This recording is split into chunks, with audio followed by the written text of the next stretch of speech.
আলহামদুলিল্লাহ, ৰমজান কেৱল ৰোজা ৰখাৰ মাহ নহয়, এইটো হৈছে আত্মশুদ্ধিৰ মাহ, ক্ষমাৰ মাহ, গুনাহ মচি পেলোৱাৰ সুবৰ্ণ সুযোগ।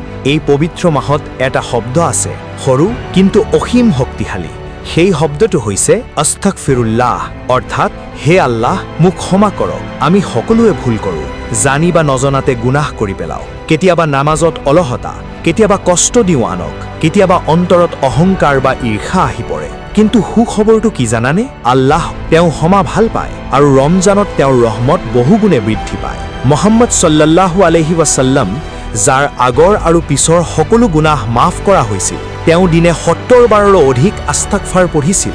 ভাবি চাওক, যদি নবীয়ে ইমান আস্তাগফাৰ কৰে, তেন্তে আমাৰ অৱস্থা কেনেকুৱা হোৱা উচিত? আস্তাগফাৰ পঢ়াৰ উপকাৰসমূহ: গুনাহ মাফ হয়, অন্তৰ পৰিষ্কাৰ হয়, মনৰ অশান্তি দূৰ হয়, ৰিজিক বৃদ্ধি পায়, দুখ কষ্টৰ পৰা মুক্তিৰ পথ খোলে, দোৱা কবুল হোৱাৰ সম্ভাৱনা বৃদ্ধি পায়।